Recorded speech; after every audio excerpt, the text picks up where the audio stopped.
I want to share with you a few simulations that model how an epidemic spreads. There have recently been a few wonderful interactive articles in this vein, including one in the Washington Post by Harry Stevens, and then another by Kevin Simler over at Melting Asphalt. They are great, you can play with them, they're very informative. I'll of course leave links in the description. After seeing those, I had a few more questions. Like, if people stay away from each other, I get that that's going to slow down the spread. But what if despite mostly staying away from each other, people still occasionally go to a central location, like a grocery store or a school? Also, what if you're able to identify and isolate the cases? And if you can, what if a few slip through, say because they don't show symptoms so they aren't tested? How does travel between separate communities affect things? And what if people avoid contact with each other for a while, but then they kind of get tired and stop?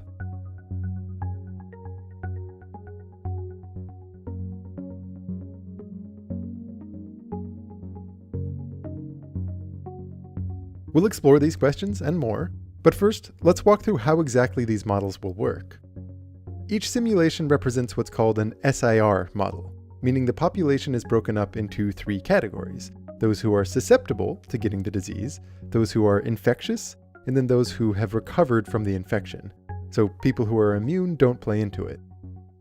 The way I've written these, for every unit of time that a susceptible person spends within a certain infection radius of someone with the disease, they'll have some probability of contracting it themselves.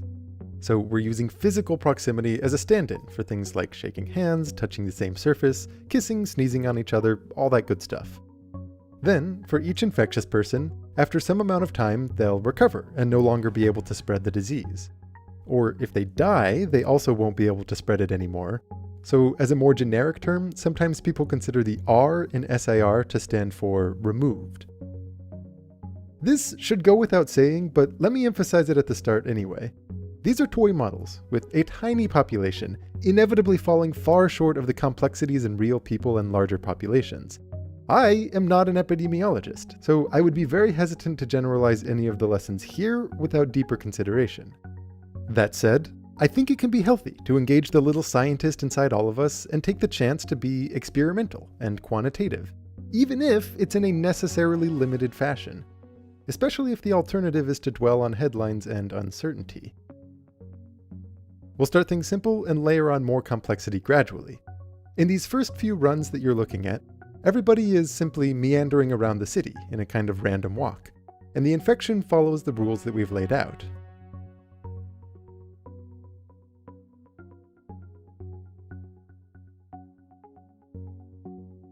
So, it doesn't look great.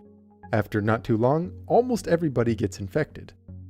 As a sanity check, what would you expect to happen if I double this radius of infection? You might think of this as representing more total interactions between people, or a more socially engaged society. It'll spread more quickly, of course, but how much?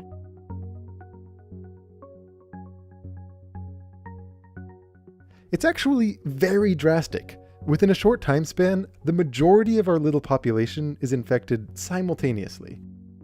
As another sanity check, what would you expect if we go back to the original infection radius and then we cut the probability of infection in half?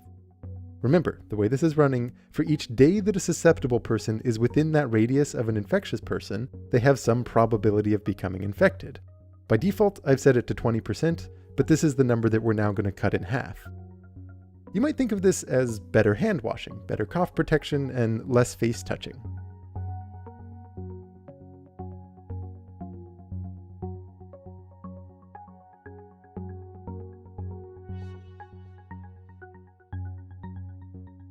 As you might expect, it spreads out the curve. In fact, it does this by quite a lot, which really illustrates how changes to hygiene have very large effects on the rate of spreading. The first of several key takeaways here that I'd like you to tuck away in your mind is just how sensitive this growth can be to each parameter in our control. It's not that hard to imagine changing your daily habits in a way that multiplies the number of people you interact with, or that cuts your probability of catching an infection in half. But the implications for the pace of the spread are huge. The goal is probably to reduce the total number of people who die, which is going to be some proportion of this removed category in the end. That proportion is not a constant, though. If you get to a point where the peak of the infection curve is too high, meaning there's a time when many people are all sick at once, that's the point when available healthcare resources are overwhelmed, which for a bad disease will increase the mortality rate. Now, I don't know where you're from, but in most towns, people don't actually spend their days drunkenly wandering around the city like this. Often there's a common destination, like a central market or a school.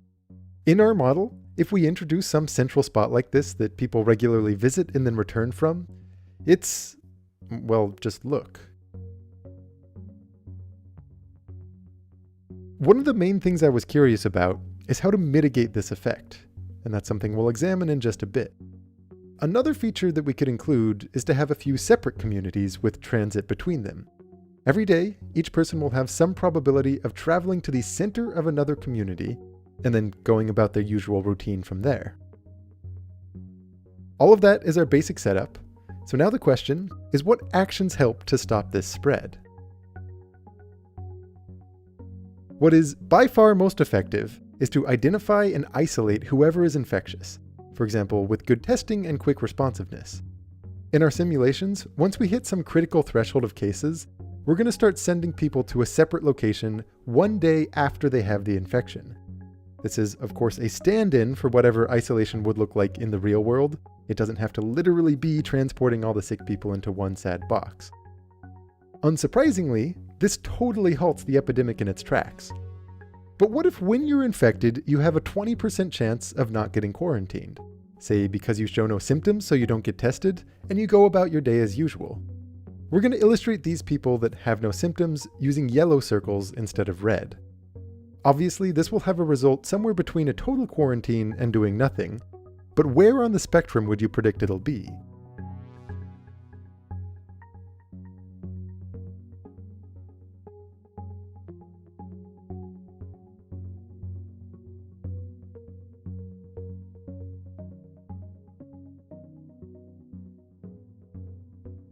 The peak number of simultaneous cases is only a little bit higher, but there is a very long tail as it takes a much longer time to stamp out, resulting in about twice as many total cases. This gets more interesting when we do it in a setting with many communities and transit between them. Again, totally effective tracking and isolation stops the epidemic very quickly. But what would you predict is going to happen if now 20% of the infectious cases slip through that process? Again, I've set things to wait until a certain critical threshold of cases is hit before our little dot society kicks into gear and takes action. As a side note, it's a little interesting that even when all the parameters are the same, some runs take 3 times longer to reach this point than others. Before the law of large numbers kicks in, that pace of growth can have as much to do with a roll of the dice as it does with anything intrinsic to the disease itself.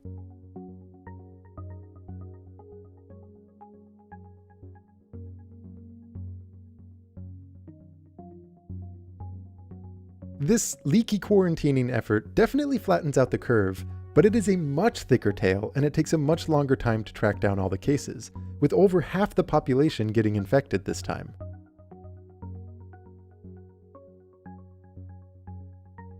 Now what would you predict if it was only 50% of the infectious cases that were isolated like this? If half the infectious people are getting quarantined, it doesn't mean that half the total population will end up with the disease. Because there are so many agents still out there spreading it, we end up with a situation that's only barely better than if nothing had been done at all.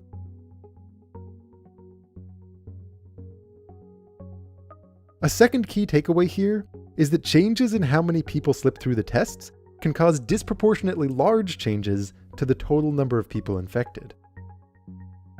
If we look back to the fact that quickly containing cases so early is so effective, it actually has an interesting corollary, which is that the most lethal diseases are, in some sense, less dangerous globally. Remember that the rule of this quarantine simulation is to send infectious people to a separate spot one day after they've been infected. But if the disease kills its host after one day, the model looks identical. It just has a much darker interpretation. It is terrible for those who get it, but it doesn't spread. It also means that the most dangerous viruses are the ones that kill some part of the population while laying unnoticed and spreadable among others. Or worse yet, if they remain unnoticed and spreadable in everyone before eventually becoming lethal. One of the reasons that the SARS outbreak in 2002 was so well contained is that just about everybody in this infectious population was showing symptoms, so they were much easier to identify and isolate. A more optimistic corollary of these quarantine simulations is how useful early treatment can be. If there exists an antiviral therapeutic that can move people out of this infectious category quickly, it has the same effect on the model as isolating those cases.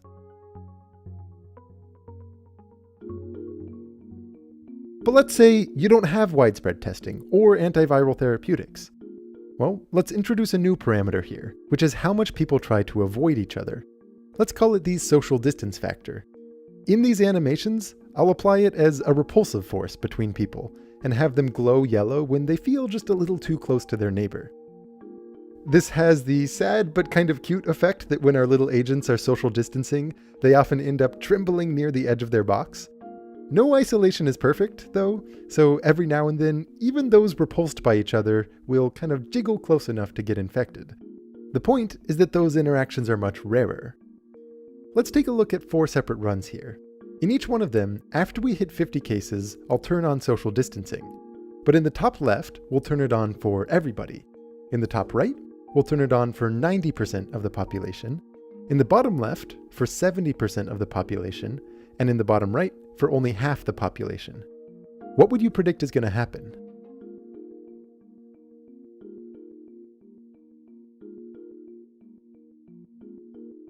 As you might expect, when 100% of people avoid each other, the disease quickly goes away, entirely. And in all 4 cases, the presence of some kind of widespread social distancing definitely flattens out the curve. However, in terms of the ultimate number of cases, the run with 70% and even the one with 90% end up with a little less than half the population ultimately getting infected, which is only a tiny bit better than the one with 50%. That case with 90% of people repelling each other certainly takes longer to get there, but evidently a mere 10% of the population cheating adds enough instability to our system to keep the fire slowly burning for a long time. Again, I'll emphasize that these are toy models, and I leave it to the intelligence of the viewer to judge if the behavior of these little dots accurately reflects what social distancing would mean for you and your life. Someone fully sequestered in their home is not necessarily affected by the random jigglings of their neighbor.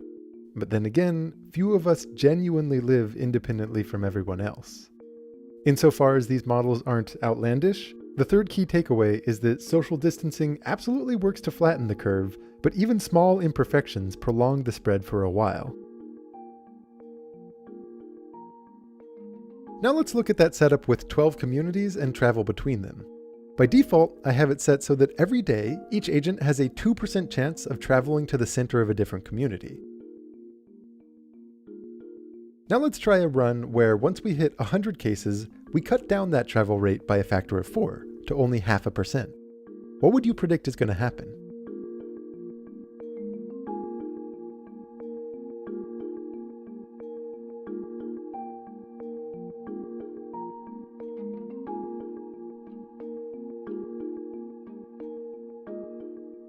The honest answer is that it depends. In some runs, it doesn't make any difference, and the majority of every community gets it. Other times, there are a couple communities that end up unscathed. In general, the earlier you turn on this effect, the more effective it is. But the takeaway here is that reducing contact between communities really has only a limited effect once those communities already have it. And as solutions go, it's certainly not robust on its own. As a side note, when we run these simulations with larger cities, which has the effect that city centers act like concentrated urban hubs, you can see how as soon as the infection hits one of these urban centers, it very quickly hits all of them. And after that, it slowly spreads to the edges of each community.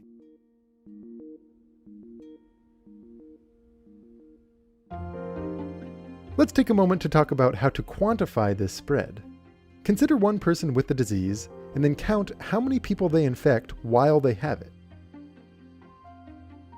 The average for this count across everybody who's been sick is known as the effective reproductive number, or R. A more commonly discussed number is R0, which is the value of R in a fully susceptible population, like at the very beginning. This is known as the basic reproductive number. You may have noticed I have this little label on our simulations, and the way that it's being calculated is to look at each individual who's currently infectious, count how many people they've infected so far, estimate how many they're going to infect in total based on the duration of the illness, and then average those numbers. For example, in our first default simulation with no added spices, R is around 2.2 at the highest part of the growth phase, before falling down as the population becomes saturated. By contrast, when we doubled the infection radius, R was as high as 8. This factor has a huge effect on the growth rate. It should kind of make sense that it jumped up as high as 8, though. When you double that radius, there's about 4 times as many people inside it to infect. When we chopped the infection rate in half, it hovered around the 1.3 to 1.7 range. While R is greater than 1, the infection is growing exponentially, and it's at that point that it's known as an epidemic. When it holds steady around 1, that's when a disease is called endemic, and less than 1 means that it's on the decline. For comparison, R0 for COVID-19 is estimated to be a little above 2, which is also around what the mean estimate for R0 was during the 1918 Spanish flu pandemic. The seasonal flu, by comparison, is much lower, around 1.3. In the travel case, as soon as we turn on social distancing and shut down travel, you can see R quickly drop down from 2. There's a little bit of a lag between the change we make to the model and the value of this number, since it's calculated based on current infectious cases, which might have existed prior to the method being put in place. Like I said at the start, one of the things I was most curious about is the effect of some kind of shared central location, like a market or a school. When I introduce such a destination for our little dots, R0 jumps as high as 5.8. This might be a little unfair since it puts everyone right in the same spot, and given that we're using physical proximity as a stand-in for things like shaking hands or kissing, we should maybe acknowledge that people going to the same school or grocery store are not as likely to spread an infection as, say, close friends or people living in the same house. To account for this, let's conservatively cut the probability of infection per day in half. This does indeed cut R0 in half, but the effect of a central market remains dramatic.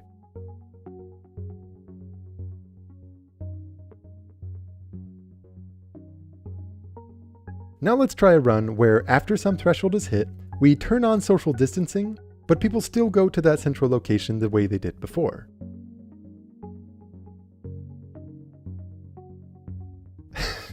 You may notice that some of our little dots seem to have escaped their little cage, which was not supposed to happen, but I am going to make the conscious choice not to fix that. It's like they all looked at the chaos inside and just went, nope, I'm out. I don't want any part of that. Living in the Bay Area during a shelter-in-place order, I can confirm that this is how some people react. Wandering dots aside, though, let me show you how this graph compares to the control case where we did nothing, and how it compares to what would have happened if, in addition to repelling from each other, all of the dots also stopped going to that central location. The peak of the infection curve is a little bit lower than the control, but in terms of the total number of cases, keeping that central location active really defeats the effects of otherwise social distancing. Now let me ask you to make a prediction. What do you think will be more effective? If, on top of that social distancing effect, we decrease the frequency with which people go to that central spot, maybe by a factor of 5, or if we chop the probability of infection down by another factor of 2, for example, meaning people are super extra cautious about washing their hands and not touching their face. The simulation on the left requires our dots to very heavily alter their daily routines, whereas on the right, our dots can mostly continue their usual habits, but they're just much more conscious of hygiene. They're actually nearly identical, which surprised me, given that one of them is a 5-fold decrease and the other is 2-fold. I guess it goes to show that effective hygiene, which is maybe easier said than done, really goes a long way. Of course, it doesn't have to be an either-or. Our goal with these experiments is to look at the effects of one change at a time. If you're curious, here's what it looks like when we apply social distancing, we restrict the rate that people go to the central location, and we also lower the infection rate all at once. This combination is, indeed, very effective. But I want to emphasize again how the most desirable case is when you can consistently identify and isolate cases.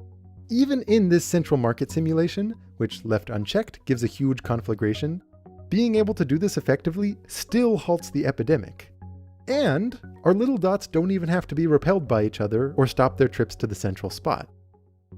In real epidemiology, by the way, it gets way more sophisticated than this, with tactics like contact tracing, where you not only identify and isolate known cases, but you do the same for everyone who's been in contact with those cases.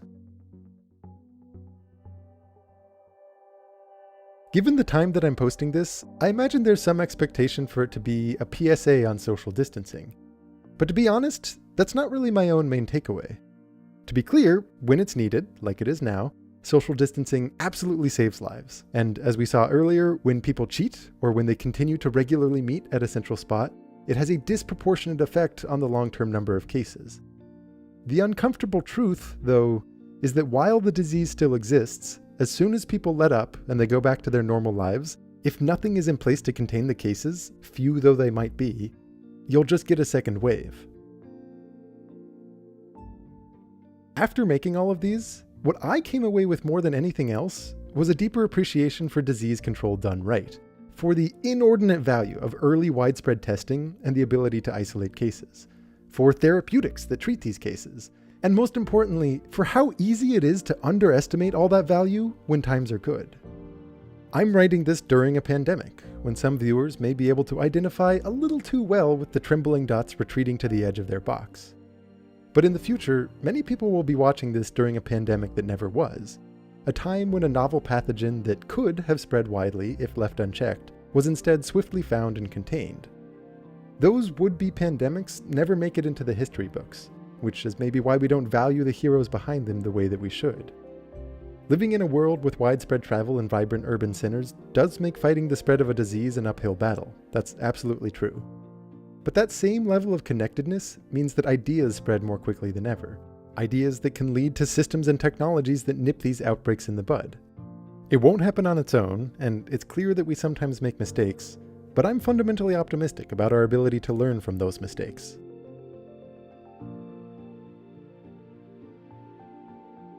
As you might imagine, these videos require a lot of hours of effort. I don't do any ad reads at the end, and YouTube content related to the current pandemic seems to be systematically demonetized, so I just want to take this chance to say a particularly warm thank you to those who support them directly on Patreon. It really does make a difference.